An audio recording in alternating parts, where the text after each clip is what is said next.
बिस्मिल्लाहिर्रहमानिर्रहीम। अस्सलाम वालेकुम नादरीन कराम, नरेंद्र मोदी साहब ने एक जलसे में तकरीर करते हुए कहा है कि अब पाकिस्तान को सबक सिखाने का मौका आ गया है। उनके पास जो रही सही ज़मीन बची है उसको भी मिट्टी में मिलाने का वक्त आ गया है। नरेंद्र मोदी साहब की ये जो धमकी है, ये वैसे तो धमकी ही है, लेकिन इसके बाद सूरत हाल इंतहाई कशीदा हो गई है। भारत ने जो इकदाम किए हैं, जिसमें उन्होंने सिंध ताश मुआहदा ख़त्म करने के हवाले से ऐलान किया है और पाकिस्तान पर जो दूसरी पाबंदियाँ लगाई हैं, उसमें सबसे अहम जो चीज़ है वो सिंध ताश मुआहदा ख़त्म होने का है। और इसके जवाब में पाकिस्तान की नेशनल सिक्योरिटी का जो इजलास हुआ, एक तो 48 घंटे जो है वो इंतज़ार किया गया और उसके बाद इसका इजलास हुआ। और इस इजलास के अंदर जो फ़ैसले हुए हैं वो फ़ैसले मैं आपके सामने रखता हूँ, फिर मैं बताता हूँ कि इसका असर भारत पे क्या होगा। नाज़रीन कराम, पाकिस्तान ने एक तो हिंदुस्तान को अपनी जो फ़ज़ाई हदूद है उसको इस्तेमाल करने से उन्होंने रोक दिया है कि किसी किस्म की फ़ज़ाई हदूद हमारी इस्तेमाल नहीं कर सकते। उसके अलावा पाकिस्तान ने हिंदुस्तान के साथ जितनी भी तिजारत है उसको भी ख़त्म कर दिया है और तमाम जो इंडियन शहरी पाकिस्तान के अंदर मौजूद है सिवाय सिख यात्रियों के, उन्हें फ़ौरन यानी 48 घंटे का वक्त दिया है कि वो पाकिस्तान छोड़ जाए। उसके अलावा नाजरीन, पाकिस्तान ने इंडिया से यानी ये कहा है कि अगर वो शिमला जो मुआहदा है, जो इन्होंने हमारे साथ सिंध ताश मुआहदा तोड़ा, तो हम भी शिमला मुआहदे से पीछे हटने के लिए फिर हमारे पास भी ऑप्शन मौजूद है। और साथ साथ उन्होंने कहा कि सिंध ताश मुआहदे पर अगर हिंदुस्तान जो है वो वापस हटता है तो हम इंटरनेशनल कोर्ट के अंदर अपना हक इस्तेमाल करने का हक रखते हैं। उसके अलावा पाकिस्तान ने इंडियन जो सफारतकार हैं उनको भी 48 घंटे के अंदर पाकिस्तान छोड़ने का भी हुक्म दिया। अब नाज़रीन कराम, ये हिंदुस्तान ने जितने इकदाम किए पाकिस्तान ने उसके बराबर में इकदाम किए, लेकिन अब सवाल ये है कि पाकिस्तान जो ये सब कुछ कर रहा है, क्या यानी भारत ने जो ऐलान किया है सिंध ताश मुआहदा जो कि इंतहाई ख़तरनाक है, क्या पाकिस्तान के इन ऐलानात से भारत को कोई नुकसान होगा? तो इसका जवाब है नहीं। पाकिस्तान के इन ऐलानात से भारत को कोई नुकसान नहीं होगा और मुआशी तौर पे उसकी वजह यह है कि इस वक्त पूरी दुनिया उसके साथ खड़ी हुई है। जो अमेरिका है उसकी तरफ से ऐलान हुआ है कि हम भारत के साथ हैं, सऊदी अरब ने ऐलान किया हुआ है और इस वक्त पाकिस्तान की हिमायत कहीं से कोई आती हुई नज़र नहीं आती। और ख़ास तौर पर सूरत हाल जब ये पैदा हुई कि इंडिया 48 घंटे से नैरेटिव बना रहा है पाकिस्तान के ख़िलाफ़ और उसको मौका मिल रहा है कि वो धड़ाधड़ नैरेटिव बना रहा है, लेकिन हमारे यहाँ क्या हो रहा है?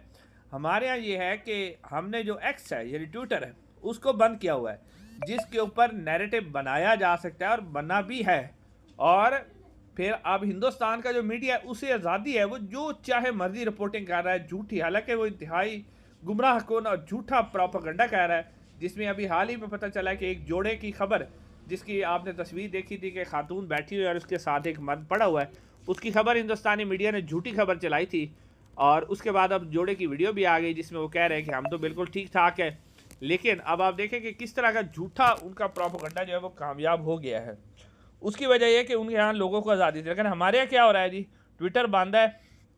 वही जिनको आप गद्दार कहते थे आज वो लोग इंडिया को भरपूर जवाब भी दे रहे हैं ट्विटर पर बैठे हुए, लेकिन आपने एक्स को बंद किया हुआ है। मीडिया आपका आज़ाद नहीं है, मीडिया वही टिकट चलाता है जो आप उसे देती है। तो फिर आपका बयानिया कैसे बनेगा? ये बात मानने वाली है कि हिंदुस्तान इस वक्त बयानी में सबसे आगे है। अब हिंदुस्तान के पागलपन के आप हद देखें कि उन्होंने एक खाका जो जारी किया दहशतगर्दा को, उसमें से एक दहशतगर्द की शक्ल बाबर आजम से मिलती है, यानी अब बाबर आजम को भी उन्होंने दहशतगर्द करा दिया। अब यहाँ से अंदाज़ा करें। अच्छा, एक तो नेशनल सिक्योरिटी कमेटी का जो इजलास हुआ, फार्म 47 वालों ने जो इलामिया जारी किया, वो इलामिया तो जारी हो गया। पूरी कौम जो है पाकिस्तान की इस वक्त फ़ौज के साथ खड़ी है अगर हिंदुस्तान किसी किस्म की इस तरह की कार्रवाई करता है, और उसे 17 फरवरी 2019 वाली जो चाय थी वो भी याद होनी चाहिए। लेकिन अब आप देखें कि हमारे यहाँ हो क्या रहा है।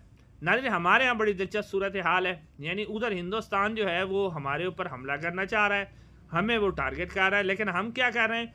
हम जनाब पाकिस्तान की जो अदालतें हैं उनको मैनेज करने की कोशिश कर रहे हैं। अब आप आज की ही सूरत हाल देख लें, जो कायम मकाम चीज़ जैसे सरफराज डोगर और जस्टिस इनाम अमीन मिनाज साहब का डिवीज़न बेंच आज बैठा, जो इमरान खान साहब की मुलाकात से मुतल्लिक तौहीन अदालत की दरख्वास्त थी उस पर तो इमरान खान साहब के जो फोकल पर्सन है नियाजुल्ला नियाजी साहब, उन्होंने दरख्वास्त की कि जेल मुलाकातों में तौहीन अदालत के केस इतने दिनों से नहीं लग रहे और वो लगाया जाए। तो क्या मकाम चीफ जस्टिस अमीन इनाम मिनास की मौजूदगी में एडमिनिस्ट्रेटर साइड पर फाइल मेरे पास आती है तो मैं देख लेता हूँ। फिर शाम को कादर स्टाइल लार्जर बेंच बनने की बजाय सिंगल बेंच बना दिया गया, और आज जब वो सिंगल बेंच बैठा तो उसने क्या किया कि पहले तो सिंगल बेंच जब बैठा तो वो जो जस्टिस इनाम अमीन मिनास साहब हैं उनके दरख्वास्त की गई कि जी अदालत की तौहीन हो रही है, आप इमरान खान से मुलाकात करवाएं। तो बजाय इसके कि वो मुलाकात करने का कहते, वो इस बात पर हैरान हुए कि ये तो डिवीज़न बेंच का फैसला था और सिंगल बेंच के सामने केस कैसे लग गया। यानी वो इस बात पर हैरान थे। यानी 9 बजे फिर उन्होंने केस लगाया और सलमान अकबर राजा साहब पेश हुए तो उन्होंने कहा कि ये तो जनाब लगता ही ऐसे नहीं है, और मैं जनाब ये जो है ना मैं पूछता हूँ कि कैसे लगाया गया। तो उसके बाद क्या हुआ जी, उसके बाद जनाब दोबारा 1:30 बजे का वक्त दिया गया। जब 1:30 बजे दोबारा समाअत हुई तो वो जज साहब कहने लगे जी मैंने पूछ लिया है और ये सिंगल बेंच के सामने लगना ही नहीं था, ये तो लार्जर बेंच के सामने लगना था। तो अब ये बात करते हुए हालांकि पीटीआई के वकील उन्हें कहते रहे कि सर अगर लगना भी है तो आप कम अज़ कम जो है अभी इस केस को भिजवा दें चीफ जस्टिस साहब के पास कि इसकी जो है वो समाअत हो सके। लेकिन जज साहब क्या कहते जी मैं आर्डर जारी करूँगा और आर्डर जारी करूँगा। तो अब वो आर्डर जारी करते करते वहाँ से निकल गए और पीटीआई की जो क़यादत है वो चीफ जस्टिस की खाली अदालत में बैठी रही।